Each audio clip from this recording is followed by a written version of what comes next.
ఉపవాసముతో కన్నీరు గార్చి దేవునికి మొరపెట్టారు. వారు రాజు యొక్క మనసును మార్చివేసింది ప్రార్థన. దేవునికి స్తోత్రం, హల్లెలూయా. ప్రార్థన పరిస్థితులు మార్చివేస్తుంది ప్రార్థన. నీ బ్రతుకును మార్చివేస్తుంది ప్రార్థన. నీ జీవితాన్ని మార్చివేస్తుంది ప్రార్థన. నీ కుటుంబాన్ని మార్చివేస్తుంది ప్రార్థన. నీ జాతిని మార్చివేస్తుంది ప్రార్థన. ప్రపంచాన్ని మార్చివేస్తుంది ప్రార్థన. ఆ ప్రార్థన ఎలా ఉండాలనగా దేవుని వాక్యానికి లోబడి జీవించాలి.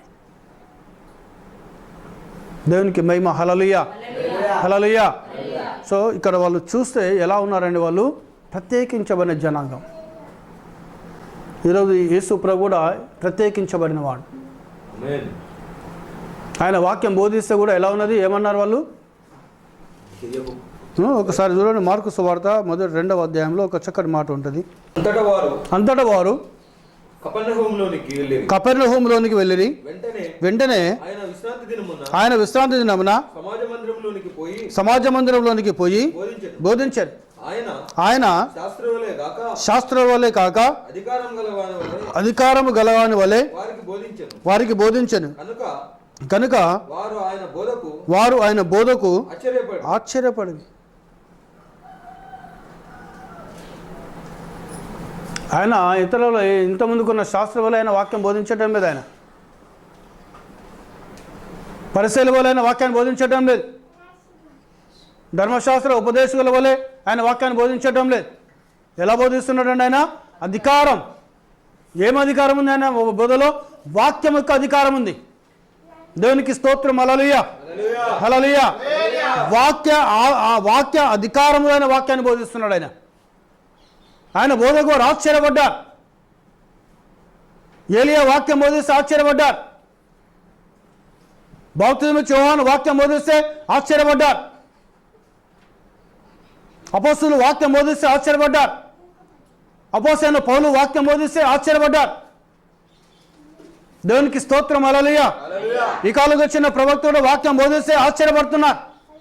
ఈరోజు మన వర్తమానం చెప్తే ఆశ్చర్యపడుతున్నారు. దేవుడు ఒక్కడు, ఆయనే తండ్రిగా ఉన్నాడు, ఆయనే కుమారుడు ఉన్నాడు, ఆయనే పరిశుద్ధాత్మ ఉన్నాడు, ఆయన పేరే ప్రభువైన యేసు క్రీస్తు అయినది. బాప్తిజం ఒక్కటే, విశ్వాసం ఒక్కటే. ఆ బాప్తిజం ప్రభువైన యేసు క్రీస్తు నామములో బాప్తిజం. దేవునికి స్తోత్రం, హల్లెలూయా, హల్లెలూయా. సో ఇది నిజమైన బాప్తిజం, ఇది క్రైస్తవ బాప్తిజం, ఇది బైబిల్ బాప్తిజం అయినది. ఈ వాక్యం ఎలా ఉందనగా వేరే వారికి ప్రత్యేకంగా ఉంటుంది. ఇది మేము అదే బైబిల్ చదువుతున్నాం, మీరు అదే బైబిల్ చదువుతున్నారు. మేము అదే దేవుని ఆరాధిస్తున్నాం, మీరు అదే దేవుని ఆరాధిస్తున్నారు. మేము చేసినట్టుగా మీరు ఎందుకు చేయరు? మీరు మేము నడిచినట్టుగా మీరు ఎందుకు నడవరు? మీరు మేము ప్రవర్తించినట్టుగా మీరు ఎందుకు ప్రవర్తించారు మీరు అని ప్రశ్నిస్తూ అంటారు. సో ఆ ప్రశ్నకు మనం ఆశ్చర్యపడాల్సిన అవసరం లేదు. మనం ప్రభువు చెప్పాడు ముందే, మనం వేరుగా ఉండాలి. ఆ వేరు అంటే ఏంటిది? వాక్యానికి వేరు కాదు, లోకానికి వేరుగా. మనం ఎవరైతే వాక్యానికి లోబడి ఉంటామో, వాక్యానుసారంగా ఉంటామో, అప్పుడు లోకం మనల్ని ద్వేషిస్తుంది మనల్ని. అందుకే యేసు ప్రభుని ఎవరు ప్రేమించలేదు ఆ రోజుల్లో. బాప్తిజం ఇచ్చే యోహాను ఎవరు ప్రేమించలేదు. ఏలియాను ఎవరు ప్రేమించలేదు. ప్రియ సోదరుడా, ఎలీషాను ఎవరు ప్రేమించలేదు. ఆది అపోస్తలులను ఎవరు ప్రేమించలేదు. దేవునికి మహిమ, హల్లెలూయా. ఈరోజు నువ్వు వాక్యాన్ని లోబడి చూస్తే నిన్ను ఎవరు ప్రేమించారు? నేను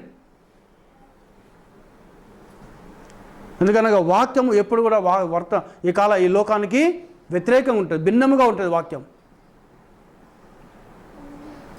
కాబట్టి ఈరోజు నీ జీవితంను వాక్యంలో కట్టుకోను, నీ బ్రతుకుని వాక్యంలో కట్టుకో.